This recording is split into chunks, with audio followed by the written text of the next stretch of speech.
Oke. Terima kasih Saudara Irianto atas kesempatan yang diberikan kepada saya. Saya kira ini adalah sesuatu yang sangat menarik bagi saya sebagai ahli filologi. Barangkali melalui kesempatan ini juga perlu saya klarifikasi secara umum. Selama ini banyak orang tidak memahami saya. Sebenarnya saya itu ahli apa? Karena kadang-kadang dianggap ahli sejarah, ahli budaya, ahli hukum, ahli pemerintahan, dan lain-lain. Saya perlu perjelas di sini bahwa saya itu bukan ahli sejarah, bukan ahli hukum, bukan ahli pemerintahan. Saya adalah ahli naskah kuno. Sekali lagi saya katakan bahwa saya adalah ahli naskah kuno. Perlu dicatat bahwa di Nusantara yang hari ini kurang lebih 6 negara itu yang memiliki naskah kuno dengan ciri khas sendiri itu hanya 7 daerah di Nusantara. Yang salah satunya adalah Buton itu sendiri. Hanya sayang sekali naskah-naskah Buton ini sampai hari ini kurang mendapat perhatian dari pemerintah. Bagaimana naskah-naskah itu bisa dipelihara dengan baik, bisa dikaji dengan baik. Sampai hari ini itu masih kurang. Berbeda dengan naskah Jawa, naskah Batak, naskah Bugis Makassar. Itu jadi hanya sedikit daerah di Indonesia yang memiliki peninggalan tradisi tertulis ini. Dan saya kira melalui kesempatan ini menjadi bahan informasi siapa saja yang mendengarkan dari saya sekarang ini. Kemudian kembali ke topik di mana Saudara Irianto meminta kepada saya untuk mengulas secara umum seperti apa sebenarnya hubungan kekeluargaan antara orang Muna dan orang Buton pada masa lampau, dalam hal ini versi naskah. Generasi kita sekarang ini, khususnya generasi milenial, sering mempertentangkan hubungan dua daerah itu. Buton seperti ini, Muna seperti ini. Buton tidak mau seperti ini, Muna juga tidak mau seperti ini.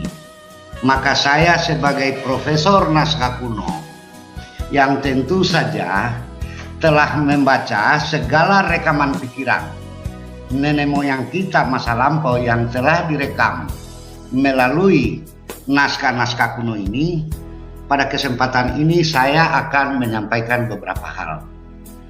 Bahwa sebelum saya menyinggung tentang hubungan kekeluargaan atau genealogi antara Muna dan Buton pada masa lampau, lebih dahulu sedikit saya menjelaskan tentang Buton itu sendiri. Untuk diketahui bahwa harus dibedakan yang namanya Kerajaan Buton dan kerajaan di Pulau Buton atau di Kepulauan Buton. Itu berbeda. Kerajaan Buton itu adalah kerajaan yang paling terakhir berdiri di Kepulauan Buton. Sebelum itu telah berdiri ratusan kerajaan yang lain, di mana kerajaan-kerajaan itu disebut sebagai kerajaan tradisional atau kerajaan lokal. Jadi kerajaan-kerajaan seperti itu yang saya sebut kerajaan yang ada di Pulau Buton termasuk di Kepulauan Buton. Sementara kerajaan Buton itu sendiri itu berdiri kemudian. Siapa yang mendirikan kerajaan Buton ini? Nah, kerajaan Buton ini ternyata merupakan salah satu kerajaan Melayu dari 70 kerajaan Melayu yang ada di Nusantara.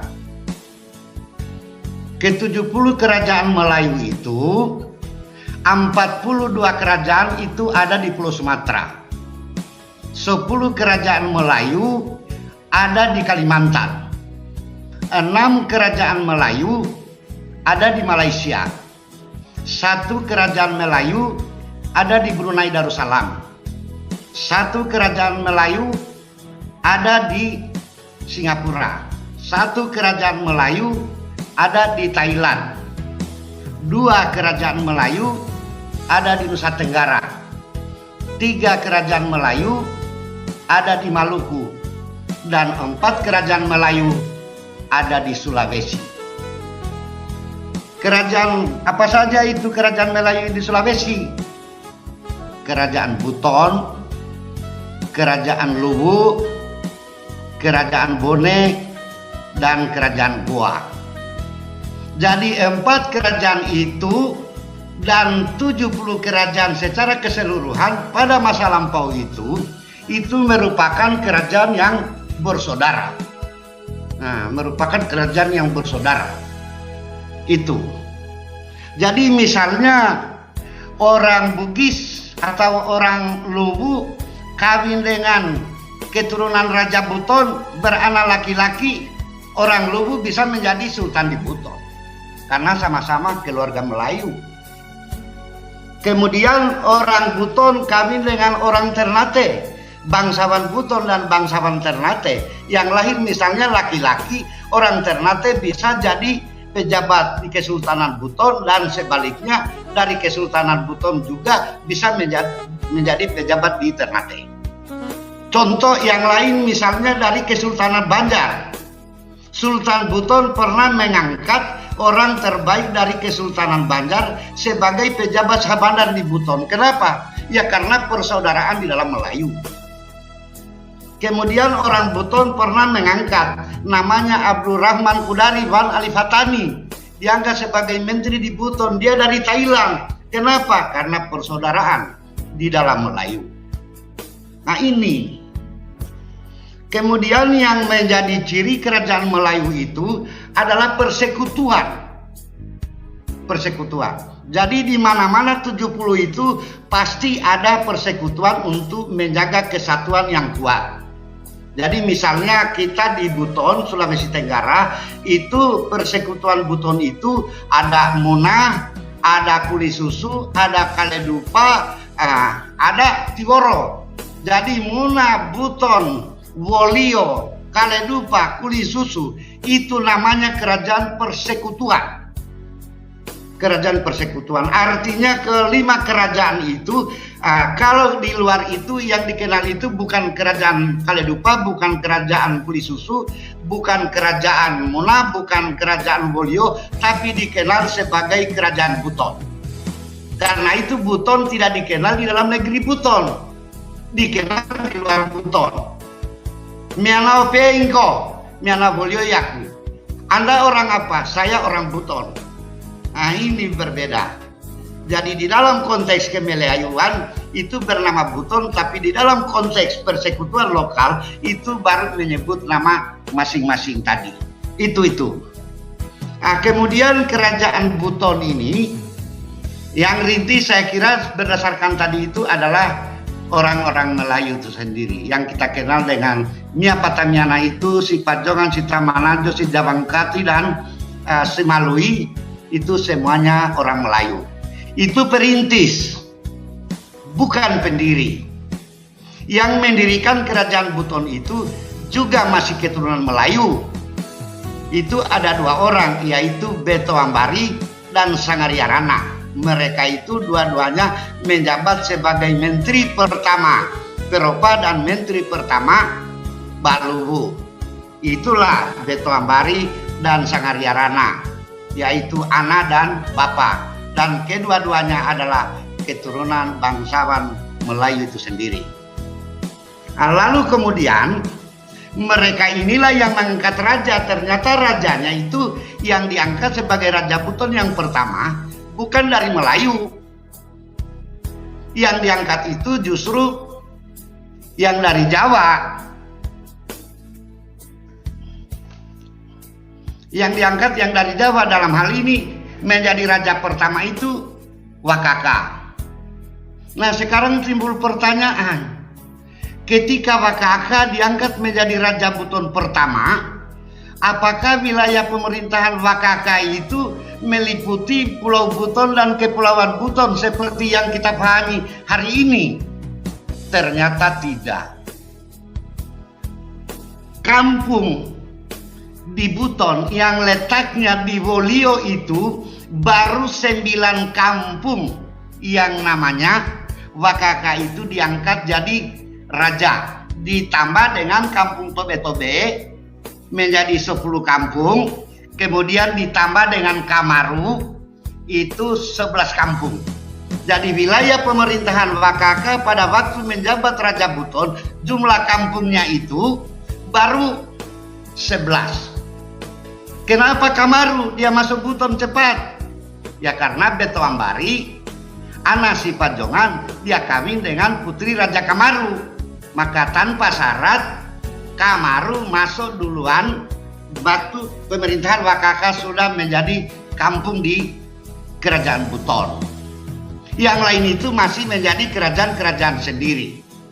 Kemudian kampung setelah Wakaka ini 11 kampung, setelah digantikan oleh anaknya Bulawambona masih tetap 11 kampung. Kemudian tiba Bulawambona lagi digantikan oleh Batara Guru menjadi Raja Buton yang ketiga. Di situ terjadi penambahan wilayah. Kenapa? Karena putra Batara Guru ada 4 orang, 1 Tuarade menggantikan Batara Guru, kemudian 3 orang ini Batara Guru memerintahkan mereka keluar, yaitu Tua Maruju diperintahkan untuk pergi ke Todangan dan Tumada pada hari ini ada di wilayah Kabupaten Buton. Perintahnya pergi ke daerah sana dan kawini putri mereka, lalu kemudian bujuk mereka supaya masuk bertambah menjadi kampung Buton. Maka adalah tambahan pada waktu itu setelah dibujuk, yaitu Tumada dan Todanga menjadi 13 kampung di Buton. Lalu kemudian dia perintahkan lagi anaknya Raja Manguntu untuk pergi mempengaruhi kerajaan Batauga dan kerajaan Wawangi, sekaligus dia kawini putri mereka. Lalu kemudian dibujuk supaya masuk di kampung Buton, di kerajaan Buton. Jadi pada waktu Batara Guru menjadi raja di Buton itu, kampung Buton itu baru 14. Kemudian satu lagi anak daripada Batara Guru itu Kijula. Dia berangkat ke Tiworo. Tiba di Tiworo, dia mengawini Warandea putri Raja Tiworo. Hasil perkawinan Kijula dengan Warandea lahirlah Watu Bapala. Lalu kemudian Watu Bapala dikawini oleh Raja Muna Sugimanuru. Lahirlah Laki Laponto. Pada waktu itu pusat pemerintahan Sugimanuru itu ada di Bobonabulu, di Buton Tengah hari ini, di Buton Tengah. Jadi Laki Laponto itu pada waktu terpilih menjadi Raja Buton, waktu itu dia posisinya itu ada di Buton Tengah sana. Maka Laki Laponto setelah terpilih menjadi Raja Buton, rupanya Laki Laponto waktu itu menjabat Raja Muna selama 3 tahun, tidak langsung meninggalkan kepemimpinannya di Muna. Tapi Murhum ini atau Laki Laponto ini dia bawahi sekaligus 2 kerajaan, tapi masing-masing punya pemerintahan yang berbeda. Ada yang menarik pada waktu itu. Ketika Laki Laponto berpindah di Buton, ada 2 kampung di Muna yang ikut berpindah tanpa syarat, yaitu Bobonabulu dan Lakudo. Nah, sejak zaman Laki Laponto, Bobonabulu dan Lakudo itu berpindah pemerintahannya di Buton, tetapi orangnya tetap berada di tempat itu. Maka karena waktu itu ibu kota kerajaan Muna atau Pancana itu ada di situ, waktu itu akhirnya pindah karena itu sudah menjadi wilayah Buton. Lalu terdengar Laki Laponto memimpin di Buton, membawahi 2 kerajaan besar, dan beberapa kerajaan sekitar itu juga telah ikut bergabung menjadi sekutu. Maka disitulah masuknya Kaledupa sebagai bagian dari kerajaan Buton. Disitulah masuknya Kabaena sebagai bagian daripada kerajaan Buton. Itu bahasa naskah. Dan pada waktu itu juga disinggung bahwa Mekonga juga masuk, tapi masuk dalam bagian persekutuan. Nah itu. Jadi pada waktu Laki Laponto ada tambahan 2 kampung baru, ditambah dengan kerajaan-kerajaan besar sudah saling mempengaruhi. Disitulah kebesaran Buton yang pertama dicapai karena wilayahnya sudah menjadi luas, karena Batauga juga sudah mempengaruhi sekitarnya, Wabowangi mempengaruhi sekitarnya, masuk Buton, maka menjadilah Buton itu besar pada waktu itu. Itu pada masa pemerintahan Laki Laponto atau Murhum. Kemudian pada masa pemerintahan setelah Laki Laponto digantikan putranya lah, siapa itulah Tumparasi, kemudian digantikan lagi anaknya lagi lah Sangaji. Ya nanti pada Sultan Buton yang keempat Laelangi baru terjadi perubahan. Artinya ini kok penunjukan terus, kalau begitu tidak berfungsi orang-orang Buton yang lain yang berprestasi.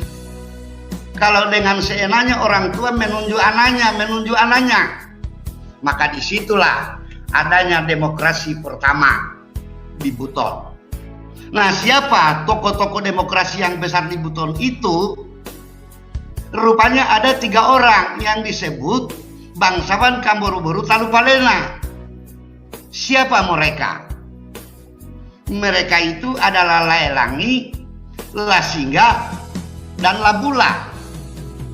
Disitulah awal dinasti pertama di Buton sebenarnya, dari 3 orang ini, dan sekaligus merupakan peletak dasar demokrasi di Buton. Siapa mereka ini? Apakah orang Mulyo? Ternyata saya hitung pangkal keturunan mereka itu dari Laki Laponto dan dari Lamaindo. Siapa itu Lamaindo? Lamaindo itu adalah Raja Batauga, yaitu punya anak 2 orang, Lasiri Tapu dan Lakabaura. Laki Laponto juga punya anak perempuan 2 orang, yaitu Paramasuni dan Wabunganila. Nah, Lasiri Tapu mengawini Paramasuni, lahir Laelangi. Itulah sultan dari Tanah Ilandu itu. Kemudian Wabunganila dikawini oleh Lakabaura, lahir Lasingga dengan Labula bersaudara. Jadi pada prinsipnya mereka bertiga menamakan dirinya Laelangi untuk bangsawan Tanah Ilandu, Labula adalah bangsawan tapi-tapi, sementara Lasingga adalah bangsawan Kumbebaha. Pada masa mereka itu adalah Lasingga dengan Labula bersaudara, sementara Laelangi itu adalah sepupu 1 kali mereka, masih sepupu dekat. Itu sultan keempat. Tapi ternyata kalau sudah sultan ke-20, mereka itu sudah sepupu 7 kali. Maka disitulah sudah tidak normal di dalam pilih memilih sultan di Buton, karena orang inginkan Tanah Ilandu harus duduk, inginkan Kumbebaha harus duduk, inginkan tapi harus duduk, karena sudah jauh. Padahal tadinya itu berkeluarga-keluarga. Apa manfaatnya sekali menjadi pangkal Lamaindo? Lamaindo dari Batauga, Raja Batauga di Buton Selatan hari ini, sementara Laki Laponto itu dari Muna. Di situ tidak bisa dipisahkan perhubungan kita. Maka siapapun keturunan mereka pada hari ini, terutama mereka yang Laode-Laode itu, Laode di Muna, Laode di Buton, Laode di Kulisusu, Laode di Wakatobi, Laode di mana saja, pasti adalah keturunan dari mereka itu. Dan ini generasi sekarang harus membaca kitab itu dan mereka itu tidak mematok satu perempuan menjadi istri mereka. Saya beri contoh, Muhammad Idrus Kaimuddin istrinya 33 orang, seluruh kampung dia kawini, anaknya 88 orang. Baru bersaudara bagaimana kawin sepupu satu kali berapa ratus, kalau sepupu 3 kali berapa ratus ribu. Nah ini yang harus ditarik benang merahnya sebenarnya supaya tidak terjadi permasalahan. Lalu perlu dicatat bahwa sebelum kedatangan Belanda, sebelum Buton bekerja sama dengan Belanda, Buton itu pada masa lalu itu tidak pernah aman. Dia selalu diserang oleh Ternate, diserang oleh Goa, diserang oleh Tobungku, diserang oleh Tobelo, diserang oleh Luwu. Maka pada saat itu Buton mau tidak mau harus melindungi negaranya atau melindungi kerajaannya dengan berbagai strategi. Salah satu strategi dia bentuk 5 lapis. Lapisan pertama, benteng keraton Buton. Lapisan kedua, Suramulyo. Lapisan yang ketiga, masyarakat Papara. Lapisan yang keempat, Mata Nasorumba. Dan yang kelima, Barata Patapalena. Disinilah Barata ini di Muna hari ini salah pengertian, di Buton juga salah definisi. Kenapa? Mereka menyamakan seakan-akan Barata itu bagian dari bentuk pemerintahan, padahal bukan. Barata itu adalah semacam strategi di dalam negara persekutuan atau kerajaan persekutuan untuk saling melindungi. Dalam hal ini adalah semacam kerjasama di bidang pertahanan. Musuh kerajaan Buton yang berasal dari Tobungku adalah tugasnya Tiboro.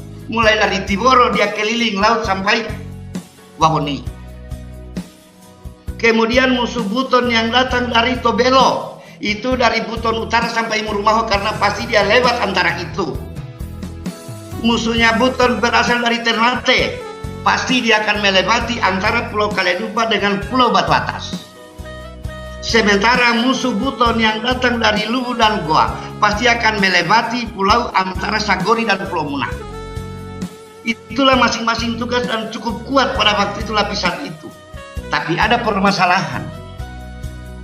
Permasalahannya adalah ketika Belanda menjalin kerjasama dengan kerajaan Buton, mereka salah satu butir perjanjian itu yang disepakati adalah Belanda bertanggung jawab atas keamanan seluruh penjuru wilayah negeri Buton. Maka dengan sendirinya peran Barata sudah tidak ada. Mata Nasorumba juga dianggap sudah tidak ada karena sudah Belanda yang mempertahankan negeri itu. Disitulah terjadi kekecewaan awal sebenarnya, bahwa selama ini sudah menjalin hubungan kerjasama, tiba-tiba kok mengambil yang lain. Maka mengambil yang lain itu akhirnya mulai pada waktu itu melepaskan Tiboro menjadi pintu masuknya Goa ke Buton. Maka terjadilah masuk di mana-mana karena sudah lepas itu Mata Nasorumba, sudah lepas Barata apa semua. Kita stop di situ karena sebelum itu hubungan itu dari raja pertama sampai raja ke-9 kita betul-betul luar biasa harmonis. Sampai dikatakan hubungan Muna dan Buton itu adalah hubungan adik kakak.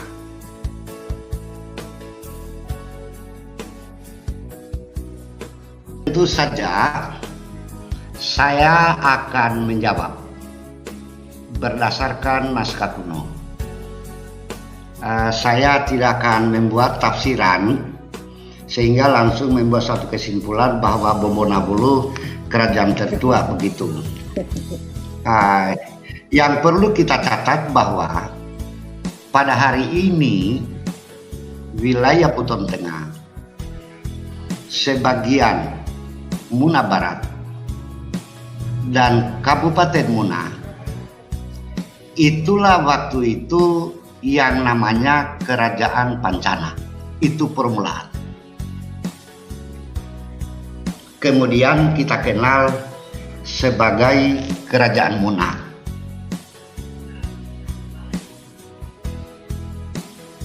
Pancana di dalam naskah kuno itu berada, posisinya itu ada di buton tengah. Di buton tengah. Nah, ketika Laki Laponto terpilih menjadi raja di Buton, dua kampung di dalam kerajaan Muna, di dalam hal ini Kampung Lakudo dan Kampung Bomonabulu, masuk berpindah di sana. Yang di dalam naskah kuno itu disebut sebagai Wasiatina Muruhum. Jadi mereka masuk di sana, tapi wilayahnya ada di Muna. Dan memang awalnya mereka adalah masyarakat kerajaan Muna. Mereka adalah pendukung setia Laki Laponto yang disebut dengan Wasiatina Muruhum.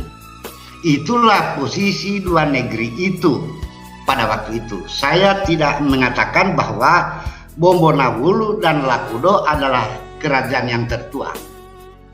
Hanya satu yang perlu dicatat, bahwa di dalam Undang-Undang Martabat 7, 12 istiadat yang dipegang oleh Sultan.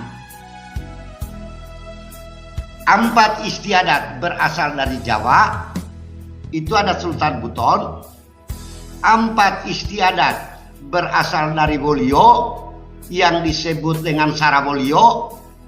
Kemudian 4 istiadat berasal dari Pancana atau Muna yang disebut dengan Sarapancana. Apa itu undang-undang dari Jawa? Menyembah, payung kain, permadani, gambisoda. Apa yang dari Wolio? Belo baru gaumane, belo baru gabawine, susua Wolio, susua papara. Apa yang dari Pancana? Itu berkaitan dengan pajak hasil bumi. Ada 4. Jadi posisi di dalam Kesultanan Pancana atau Muna itu, di dalam Kesultanan itu ada 4 istiadat yang menjadi peraturan Sultan yang dipegang oleh Sultan di sana. Itu kata Pancana tadi. Jadi memang peraturan pajak itu tertua, tapi saya tidak mengatakan bahwa Bomonabulu tertua, tetapi di sanalah Pancana. Itu.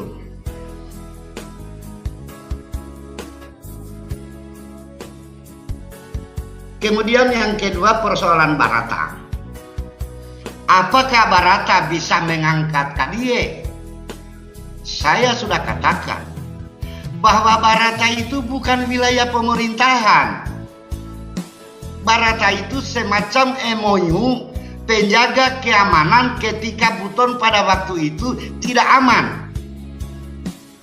Jadi Barata itu artinya wilayah pertahanan untuk menjaga, membantu Kesultanan Buton menjagakan musuhnya. Kalau dia lewat di sini, tolong kami diberitahu ada musuh kami itu yang lewat di Muna misalnya. Jangan langsung serang atau apa, beritahu kami supaya disiapkan peluru, disiapkan tenaga, disiapkan berbagai perbekalan. Jadi di dalam hal ini Barata itu tidak ada kaitannya dengan pemerintahan. Tidak ada hubungannya dengan Kadie. Tidak ada. Barata itu arti harfiahnya penopang, pendukung, penguat, pertahanan, penahan. Artinya untuk menahan musuh. Nah, ketika Buton itu sudah tidak ada musuhnya pada zaman itu, maka dengan sendirinya Barata itu hilang. Tidak ada lagi fungsi sama sekali karena tidak ada lagi penjagaan. Makanya tidak bisa dikaitkan dengan pembentukan Kadie dengan nama Barata. Ini versi naskah. Tapi sekarang bisa saja dibawa-bawa seakan-akan Barata itu sebuah pemerintahan. Barata itu bagian dari taklukan misalnya. Barata itu adalah rendahan. Bukan seperti itu. Tadi sudah saya katakan bahwa Muna, Tihoro, Kolensusu, Kaledupa, Wolio itu kerajaan persekutuan. Oleh orang luar menyebutnya sebagai Buton. oleh anak negeri menyebutnya merasa diri dari Muna, kami orang Muna. Yang merasa dari Tiboro, kami orang Tiboro. Merasa dari Kaledupa, kami orang Kaledupa. Dari Kuli Susu, kami orang Kuli Susu. Tetap kami orang Wolio. Tapi tiba di luar mengatakan Buton. Sebenarnya materi saya malam ini saya batasi pada 9 raja, yaitu mulai Wakaka, kemudian Bulawambona, kemudian Batara Guru, Tuarade, Raja Mulai, Laki Laponto, Lasangaji, Latun Parasi, Laelangi. Stop. Sampai pada Laelangi itu, hubungan Muna dengan Buton itu luar biasa harmonis. Barata itu begitu luar biasa bagus. Ketika Laelangi menyusun undang-undang juga begitu luar biasa bagus. Tetapi ternyata isi undang-undang Laelangi itu sendiri dilanggar oleh Laelangi sendiri sejak awal. Pada waktu itu ketika masuk Belanda dengan mengadakan perjanjian dengan Apollonius Scott dalam 11 butir perjanjian dan tanggal 5 Januari 1613 kemudian ditandatangani oleh Gubernur Jenderal Company, pada bulan Oktober. Ternyata Laelangi ada permintaannya kepada Gubernur Jenderal. Gubernur Jenderal ada permintaan saya. Kalau saya nanti selesai masa jabatanku atau saya meninggal, maka yang harus menggantikan saya adalah anakku. Ini sudah terjadi sebenarnya.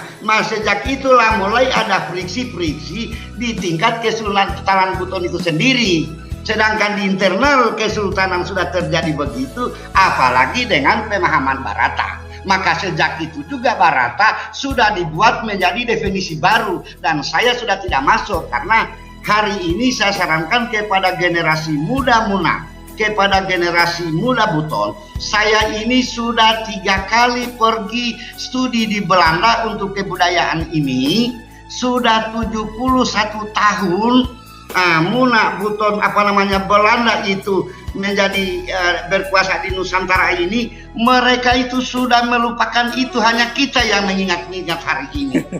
Jadi harapan saya bagaimana kita 2 generasi ini untuk tidak mengingat-ingat lagi Belanda, tapi yang kita ingat-ingat itu mulai dari Wakaka sampai Dayang Iksanuddin itu, bahwa begitu harmonisnya.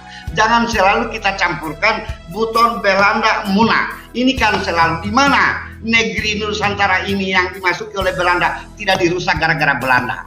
Muna tidak pernah bermasalah sebenarnya dengan Buton, Muna bermasalah dengan Belanda. Karena selalu ada perubahan-perubahan tadi itu dicampur tangani oleh Belanda. Jadi saya harap Belanda telah melupakan kita. Saya tanya orang Belanda sudah tidak ada yang tahu bahasa Indonesia di sana. Jadi mereka sudah melupakan apalagi peristiwa-peristiwa kecil. Padahal kita di daerah kok masih kita pelihara hal-hal yang seperti itu. Aneh sekali, kapan kita mau maju? Mari kita bunuh. Kita kembali. Makanya saya minta adik-adik saya milenial baca itu naskah. Baca itu naskah. Minta itu pemerintah di Buton sana untuk memelihara itu, di studi kembali itu. Tidak sedikit manfaatnya.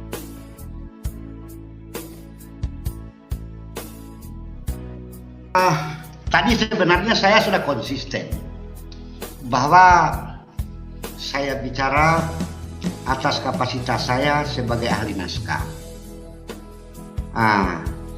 Saya sedikit menyinggung tentang bahasa Wolio. Kenapa saya singgung? Karena salah satu bahasa yang digunakan untuk menulis naskah-naskah Buton selain bahasa Arab dan bahasa Melayu juga menggunakan bahasa Wolio yang orang Wolio itu sendiri disebutnya sebagai Buri Wolio. Kapan Buri Wolio itu mulai dipakai pertama kali untuk menuliskan naskah kuno? itu kira-kira mulai tahun 1827 oleh Sultan Muhammad Idris Kaimuddin dalam menuliskan naskahnya berjudul Kabanti Bula Malino. Di sana memodifikasi huruf Arab dari 33 huruf Arab, ternyata yang digunakan untuk menuliskan bahasa Wolio itu hanya 17 huruf yang mewakilkan fonem bahasa Wolio. Nah, apa fungsi bahasa Wolio setelah ditulis di naskah-naskah kuno ini? Fungsi bahasa Wolio itu sekurang-kurangnya ada 3. Selain menjadi bahasa pergaulan sehari-hari untuk komunitas Wolio itu sendiri, bahasa Wolio ini digunakan sebagai bahasa resmi kerajaan. Kemudian bahasa Wolio itu digunakan sebagai bahasa Islam atau yang disebut dengan bahasa Sufi. Itu. Jadi sebenarnya jangan kita main-main dengan bahasa Wolio ini. Dan seluruh petinggi-petinggi di Muna, di Buton, di Kaledupa, di Kulisusu yang pada hari ini barangkali umurnya 80-an tahun, 90-an tahun, itu pasti mereka itu tahu bahasa Wolio. Hanya kita hari ini sudah tidak mau mempelajari itu karena sudah lebih banyak memahami wilayah administrasi, perkembangan baru. Padahal dulu itu wajib mempelajari bahasa Wolio itu karena bahasa persatuan. Di samping bahasa resmi kerajaan, bahasa Islam. Jadi orang pada waktu itu di mana-mana itu wajib belajar bahasa Wolio. Karena harus kita tahu bersama bahwa Wolio itu seluruh kepulauan Buton, mau Muna, mau Wakatobi, itu adalah kiblatnya Wolio karena di sanalah pusatnya para ulama. Disitulah sebenarnya penjagaan terutama terhadap Buton pada masa lampau karena Wolionya itu jangan sampai para ulama di sana terganggu berpikir. Nah, disinilah bahasa Wolio seharusnya hari ini dikembangkan, jangan mengembangkan bahasa Korea.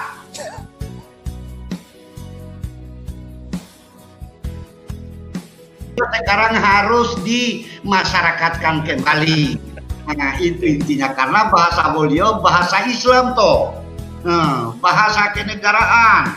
Nah, itu luar biasa dua itu.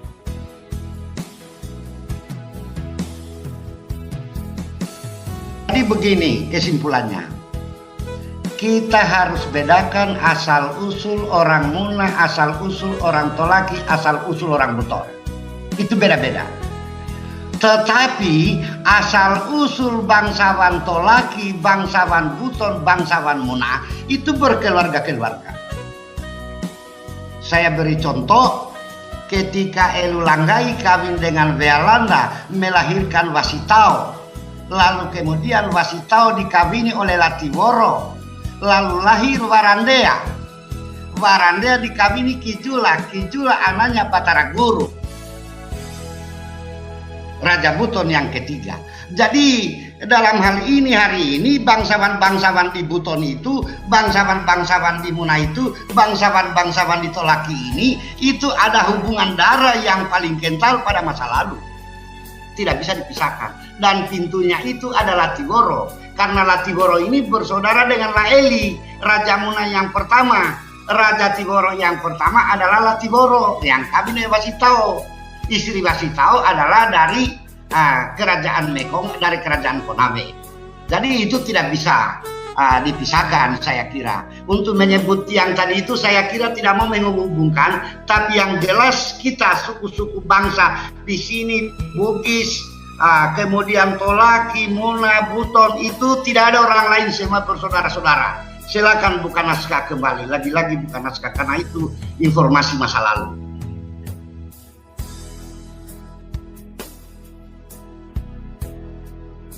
Adalah generasi milenial kita tidak ada yang mau menoleh ke belakang, hanya menatap ke depan. Itu yang terjadi. Bukan politik, Prof. bukan politik ini. Artinya menoleh di belakang ini, bacalah naskah-naskah kuno itu.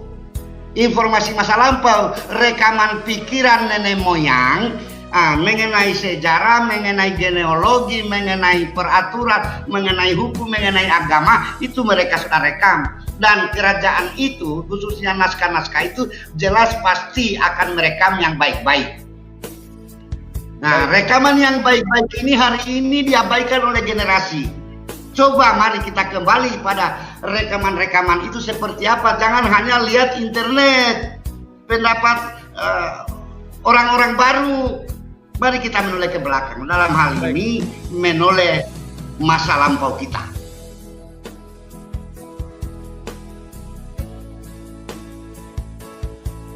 Penutup dari saya, mari kita memahami bersama masa lampau yang telah direkam oleh nenek moyang kita. Itu yang terutama menurut saya. Tanpa kita kembali ke sana, tidak bisa kita memahami perbedaan. Kita selalu selama ini menggunakan perbedaan itu sebagai alat konflik. Terutama perbedaan di dalam menafsirkan sejarah. Padahal di dalam sejarah satu-satunya ilmu yang menghalalkan satu kata 5 huruf, yaitu FERSI versi. Jadi Pak Yusri berbeda dengan saya di dalam menyampaikan sejarah suatu tokoh. Itu tidak boleh lah Yusri benar, saya salah. Misalnya di dalam kita menversikan Laki Laponto atau Murhum, orang Muna bukan begitu seperti yang dikatakan orang Tolaki misalnya. Orang Tolaki bukan seperti dikatakan orang Buton, itu salah. Orang Buton tidak benar dari Muna, itu tidak boleh. Apa yang dikatakan dari Muna itu versi Muna. Apa yang dikatakan dari Tolaki itu versi Tolaki. Dan apa yang dikatakan oleh dari Buton itu versi Buton. Karena memang di sana dihalalkan dan itu tidak bisa dijadikan barang perdebatan. Kata versi di dalam kita berbeda menjawab sejarah kita.